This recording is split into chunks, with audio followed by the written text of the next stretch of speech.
Hello, everyone, and welcome back to Talking Points with KPI, episode number 65. Today, we have a very special introduction. Today is all about the launch of KPI Physical Therapy, and today we have Mike. So, Mike, very nice to introduce you. I will let you introduce yourself, so just give us a little bit of background about who you are, and then we'll get into how you found this beautiful place. Sweet. So my name is Mike. I'm a physical therapist originally from upstate New York, but I've been practicing in the Bay Area for about 3 to 4 years now. I first kind of got introduced to KPI having met Dan working with some of the athletes at the clinic that I was at, and then kind of naturally, create a great relationship, just having a passion for strength and conditioning, as well as wanting to make sure all the athletes have a great process as well as a good program moving forward in regards to their whole rehab. And so Dan kind of reached out to me maybe, I don't know, 5-6 months ago or so, and just kind of presented the opportunity, and I think everything's been moving towards opening up in the next month or so. But yeah, I'm really excited about getting started with creating a streamlined approach into about orthopedics, going from, again, seeing your physician to getting injured, and then all the way to strength and conditioning and skills coaching with baseball. And the gap between that is physical therapy. And I think since KPI has such a great, obviously, as you know, if you're a listener of this podcast, you know the great things that KPI does in regards to baseball, having that gap between talking to your physician and then going to a strength and conditioning coach or skills coach, it'll be really good to have that full entity from beginning to end. So yeah, like I said, just really excited to get started. Yeah, so like you said, KPI is opening a physical therapy clinic in April that will be fully staffed and located in-house at KPI. So Dan or Eric, we've kind of talked about this on multiple podcasts, but kind of making it a holistic, full circle approach in this building. Talk about just the excitement you guys have going forwards and how this is going to kind of change the game. I think on our end, obviously Dan and I handle different sides of this, but from a business point of view, our goal is to, when you walk in that door, that every single need of every athlete is served, and that's really where Mike can kind of close that gap on that, especially on the medical side of things. Having a doctor of physical therapy in-house to kind of have direct access to is going to be a massive thing for us. Because I would say we're very, very good at training and getting guys healthy, and I guess the certain parts of rehab that a baseball player would go through. But there's a point in time where we always have to refer out. If things get serious enough, or obviously if it's a surgical intervention and they need rehab from that.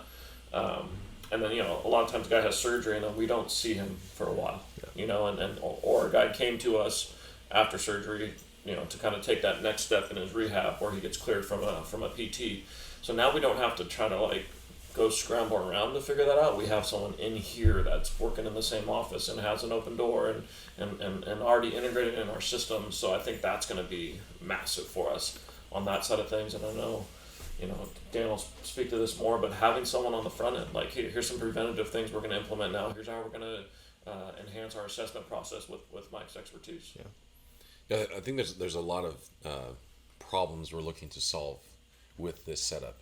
First and foremost, is very common for coaches to go outside of their scope. I'm a pitching coach, and I'm dealing with a kid who's injured, and you should do this arm care, you should do that. It's like, well, you're a pitching coach. That's not really within your expertise. And most of the time, it's based on how they fix themselves. Yeah, I had elbow soreness when I was playing. I iced it, and it was great. This is what I did. I think the other is the strength coach, who has some chops in the prehab rehab world, goes too far designing prehab and rehab programs where it's like you try and be the solver of problems for this person, and in all reality, what you took 6 months, 8 months, a year, you could send to a physical therapist and probably have it in 4, 6, 8 weeks. So the speed component is huge of bringing this and integrating Mike and having him on site. And then I think the other is just that there's so many silos. This is very common and very much so a buzzword, right?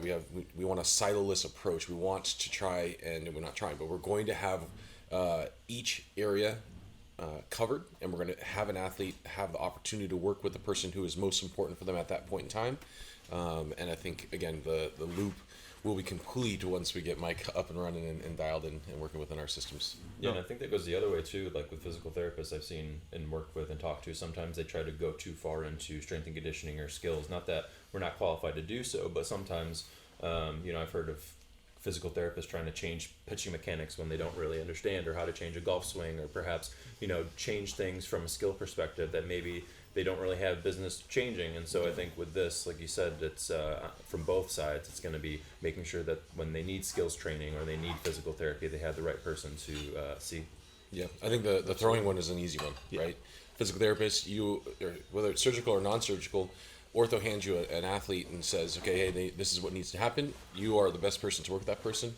But once you get to the point that they need to start getting back on the field and competing from a throwing standpoint, athletes, PTs don't have the expertise, and they don't need to have the expertise to understand the throwing motion. Yeah. They are supposed to be generalists. You have to work with a bunch of different populations, not just throwers. So handing them off to somebody like us to be able to take care of their throwing and the return to throwing, and we have been doing this. We've had really good success with the segmented approach, where we're working with a PT like Mike and I. When we first started, we had an athlete that we were working with, and I always coordinate. I want to be on the same page. I want to be a unified voice. I want to be saying the same things. I want to make sure that we're not doing anything to hinder the progress they're doing with the physical therapist.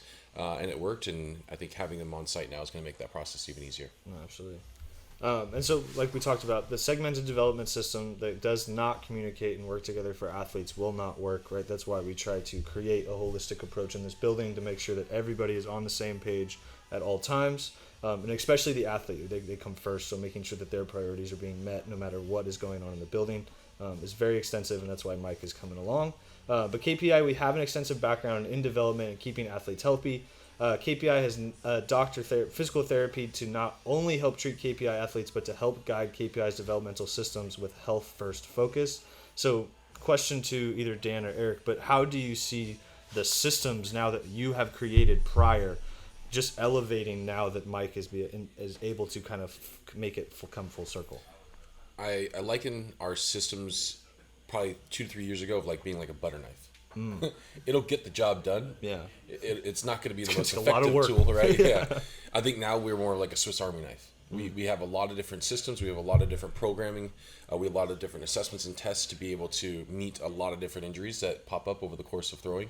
And obviously, I view Mike as that scalpel. Like, okay, here's the one thing that we need either fixed, or here's the one thing that we need to add to our system or change. And then on the flip side, being a good feedback loop as far as, hey, we're implementing these systems. Okay, what about this? What about that? What about this? So I view it kind of on that front. Absolutely.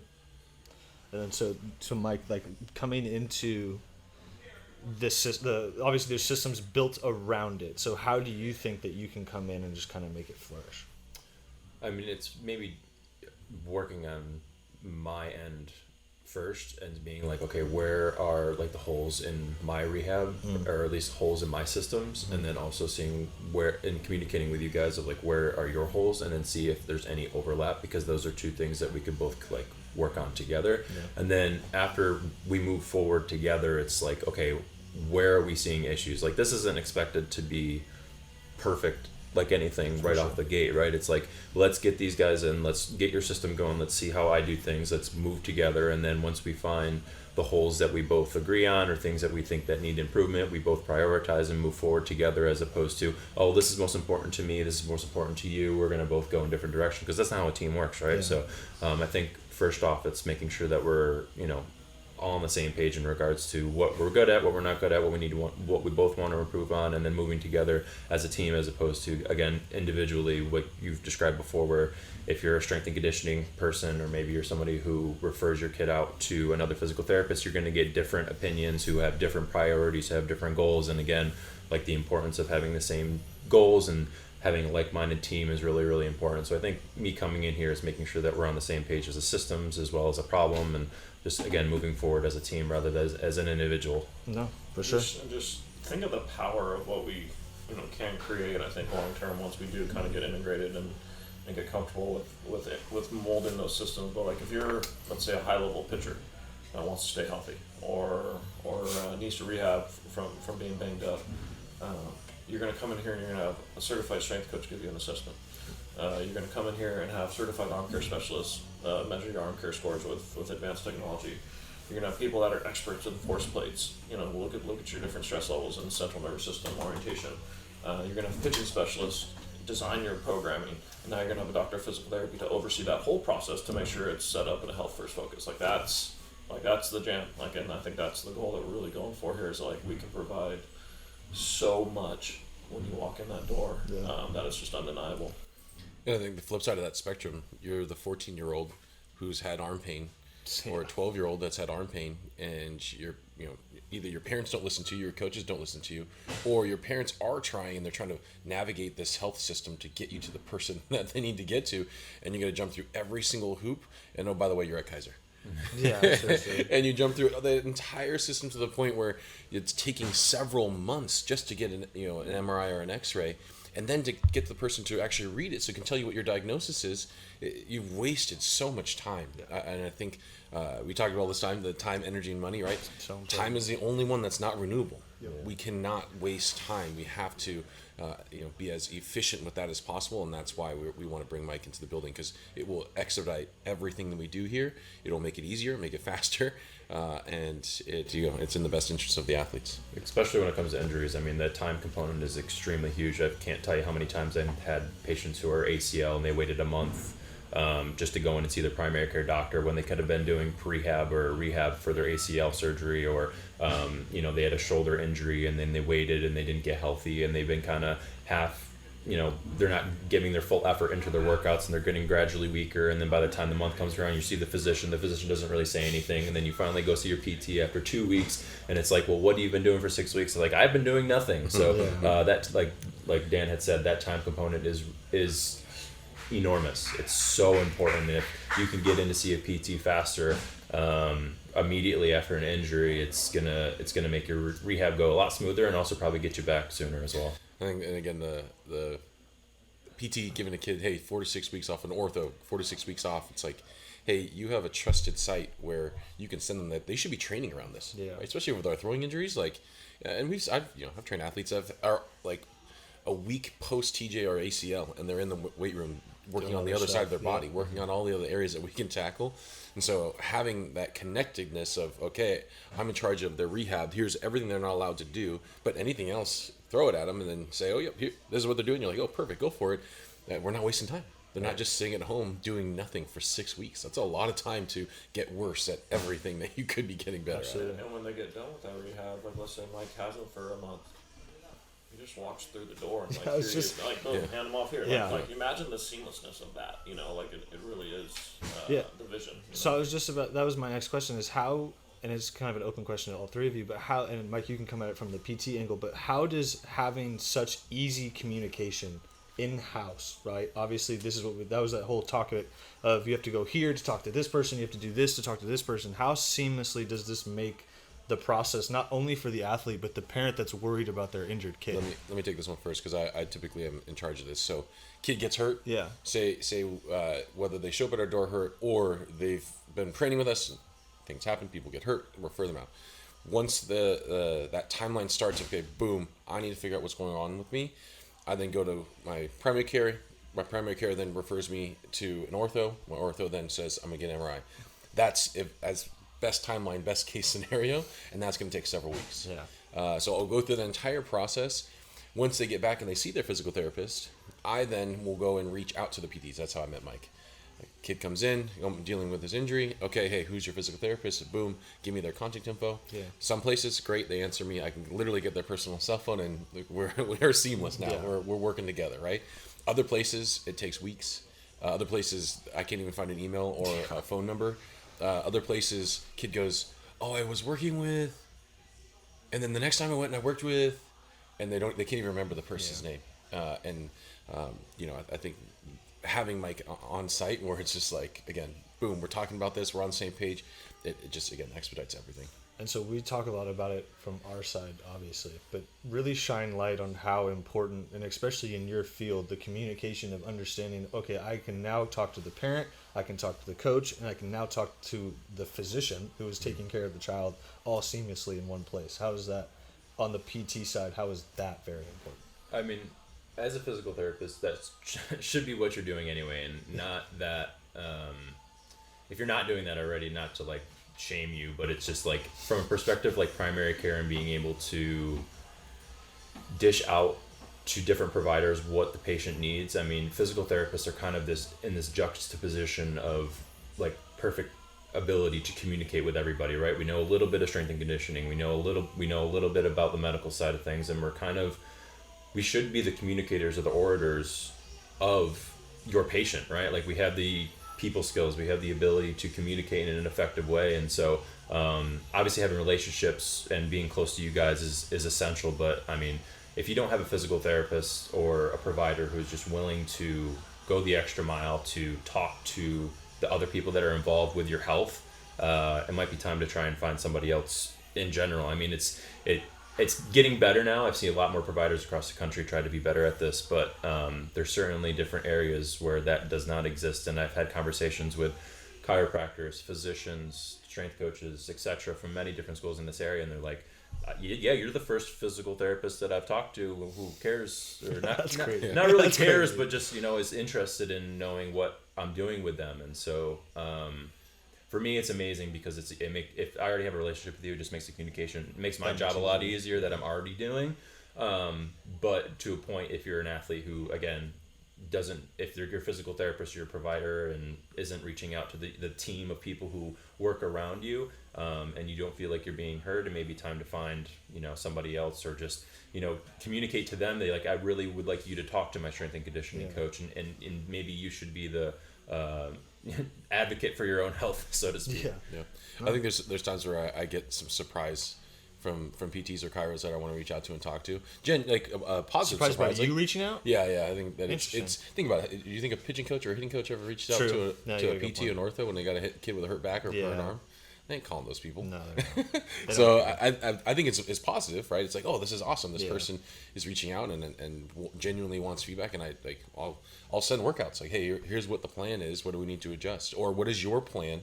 How can I integrate into that? I think this is the part that a PT and chiro, Mike's profession as a whole, loves. Whatever they're supposed to be doing, I'll tell them to do it. Yeah. Because all of us had been injured at some point in time, and you had your list of exercises you're supposed to do, and you're like, oh, I do it when my arm's hurting, but my arm doesn't hurt anymore, so I don't do them anymore. So again, the integration is going to be great. And I think from the side of you guys doing the force plates and like the data collection, I think from a physical therapist, one thing that we love usually is just getting how can we prevent injury. And I think you guys having such a close relationship and having data and information on every single athlete here, I think it's going to make it really interesting moving forward to be like, okay, we saw their arm care range of motion drop, and their force plate things were off, or whatever the numbers may be. It'll be interesting to see how we can incorporate maybe some prehab stuff, and maybe perhaps curbing injuries, decreasing numbers and risk of injuries as well. So Absolutely. I'm excited about that. Yeah. And so we also understand as well, coaches and facilities do not have access to a full-time doctorate physical therapist, but at the same time, that's what makes KPI different, right? That's why we are who we are. And at the same time, KPI has already been treating athletes with getting healthier arms in the industry averages, and then the KPI and the PT will be able to take that to the next level. But my question kind of openly is, how do we kind of get this communication stigma out of here and be able to just let the athlete be the center of this? Obviously, we talked about egos before, and we can get as simple as just strip that away. But what is kind of a different solution that we could think of? Well, I think what we're going to do is just basically take our approach and just, put it on nitrous or supercharge it, instead of, if it's a high school kid, like right now, this time of the year, and the elbow's blocking, and he's a little banged up, instead of us just being like, trying to figure this out, like now we have another layer of expertise, so like we have our arm care sensors, we have our force plates, we have all certified coaches in here, now we have a DPT in here to kind of really elevate, that whole process and that whole offering, and I think it's going to give us a lot of authority as well. They don't, a high school coach doesn't have to look at us and look at us as competitions. Like, no, they have medical personnel in the building that are advising on these situations, and hopefully we can be like the hub and that center in the baseball in this area to like really rely upon for health and wellness. Yeah. The industry average right now is a 50% chance. Yeah, it's crazy. And the funny is, arm injuries, that's not just like blowing out your elbow. It's like the bicep soreness, or the front of the shoulder soreness, or the tricep soreness, or the all like it's all arm injuries. And I think the industry average, and there's a lot of people who are yelling about this right now. Like it's bad, and it's because like some of the lower level injuries that don't get taken care of turn into the blowouts, and that's whatever gets the most attention. Which that TJ specifically is, I think it's what 30 or 40%.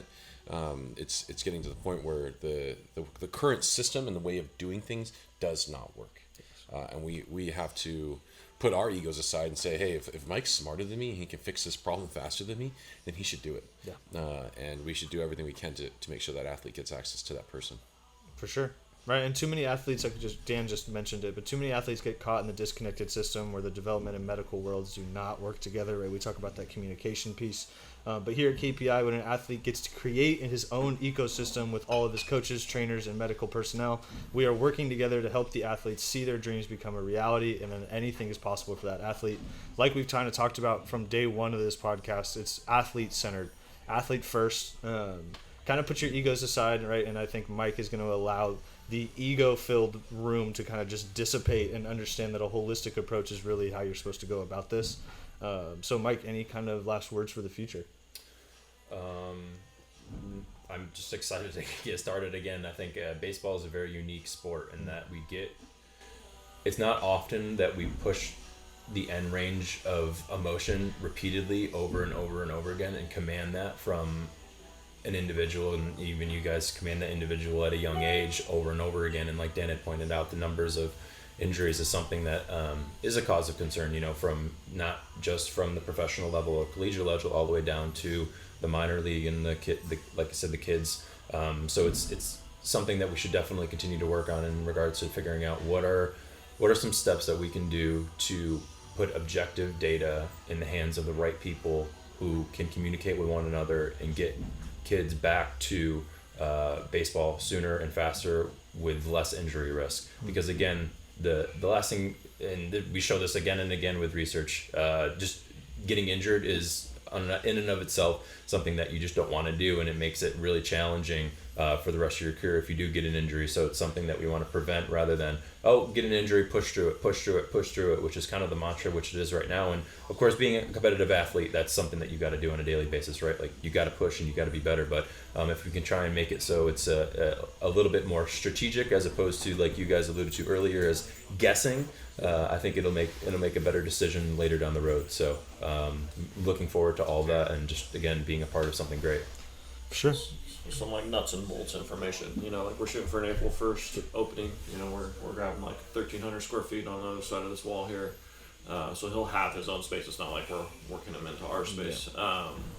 It's a finished room. He's gonna have a treatment room. It's actually gonna be a really, really nice setup. So we're working on some of the logistical issues of getting this off the ground. But we're kind of shooting for April 1st. It'll be a slow rollout. It's not like it's gonna be ready set. Yeah.